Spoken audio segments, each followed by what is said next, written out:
Bonjour et bienvenue chez Anima, la chaîne de la santé par le mouvement. Aujourd'hui, je vais vous parler des réflexes archaïques. Qu'est-ce qu'un réflexe archaïque?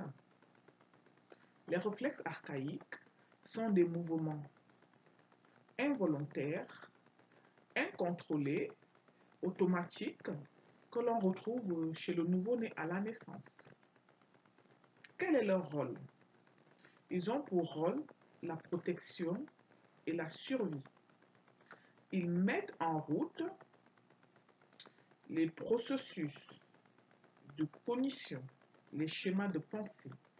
Plus l'enfant va bouger, plus il va se créer des connexions neuronales au niveau des cellules nerveuses, au niveau du cerveau. Ils mettent en place les schémas moteurs qui demain, lorsque le réflexe aura effectué sa chorégraphie, ce pourquoi il est là, vont laisser place à des mouvements volontaires, réfléchis et plus ordonnés. Il met aussi en place tout ce qui est stimulation sensorielle et émotionnelle.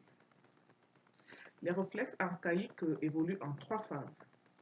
Ils ont un stade d'émergence, un stade où ils naissent. Ça peut être depuis la vie fœtale, quelques semaines dans le ventre de la maman. Il y en a qui naissent, qui prennent naissance à la naissance du bébé et d'autres quelques jours après. Ils ont un temps d'évolution,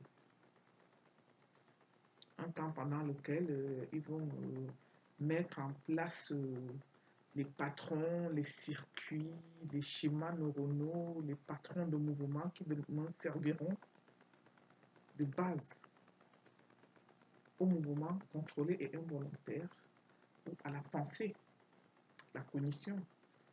Ils servent aussi à mettre en place tout ce qui est stimulation sensorielle, au niveau émotionnel, ce qu'on a apprécié, ce qu'on aime,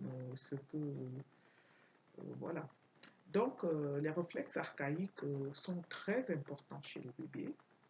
Lorsqu'un réflexe archaïque a suivi une évolution normale, ça veut dire il est né, il a exprimé sa chorégraphie, il a évolué, il s'intègre dans le corps pour laisser place à des mouvements volontaires et intégrés.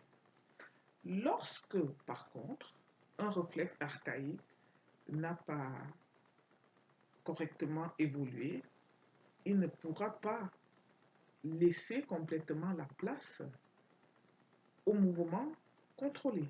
Donc le réflexe archaïque va interférer dans le mouvement ou dans les bases ou dans la cognition, dans la pensée.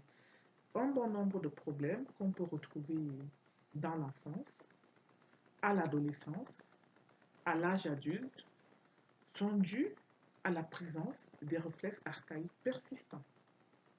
Des problématiques au niveau de l'apprentissage, de l'hyperactivité, du comportement, des difficultés au niveau social, au niveau familial, au niveau professionnel.